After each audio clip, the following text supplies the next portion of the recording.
হাজার হাজার গাড়ি আটকে দিচ্ছে, এদিকে হাজার হাজার গাড়ি আটকে। আমরা বাইরে নিচে কি করতাম, পুলিশের কাজ করছে। দাদা হেরারে গ্রেপ্তার করে করছে না মুক্তি বাংলার লেগা, আমনের দোষে হেরা। আমার কথা শুনেন না, আরে আগরতলার থেকে দৌড়ে আইছি, কথাটা শুনেন। এই সরকারটা তো আপনাদেরও, তো আমাদের সকলের সরকার, তো এইসব করে তো সরকারের বদনাম হয়। কি করতাম না, পুলিশ অ্যারেস্ট করছে, এখন আমরা আইনি ভাবে দেখুন। না না, এসব তর্ক করবেন না, বিনা কারণে না, যেটাই কারণে পুলিশ একটু তদন্ত ক্রমে বাইরিব।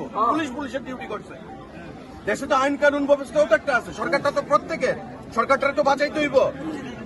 মুখ্যমন্ত্রী প্রশাসন এটা কালিমালিপ্ত করা যেত না, হাজার হাজার গাড়ি আটকে গেছে। স্কুল স্টুডেন্ট, পেশেন্ট, কর্মচারী, তারা অফিসে যাইতে পারতেছে না।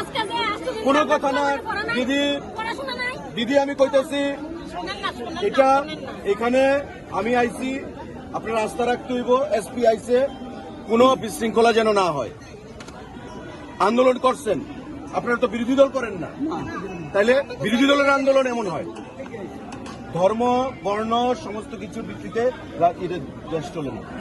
দাদা এই কারণে আমাদের শুনেন, যেটা হয়েছে আইনি ভাবে আমরা দেখুন, পুলিশের কাজ করছে, আমরা এখন বাকিটা দেখব, তার যাতে কোনো অসুবিধা না হয় এটা আমরা দেখব। মিডিয়া আপনি নিশ্চিত থাকবেন, মূর্তি ভাঙার অপরাধী আমি নাট মন্দির করে দেবো।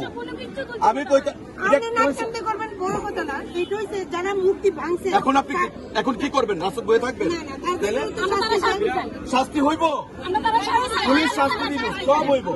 দেখেন আপনাদের বাঁচাইতে, আপনাদের, আরে দিদি কথা শুনেন না, আপনাদের বাঁচাইতে সেদিন রাত্রে আমিও তো বদনাম, কিন্তু আমি তো এটা কেয়ার করছি না, আমি জানি এটা হোমু, তারপর আমি আইছি, আপনাদের লেগে আইছি তো। সুতরাং এখানে আর কোনো সিন করেন না প্লিজ। দাদা এই কয়েকদিন ধরে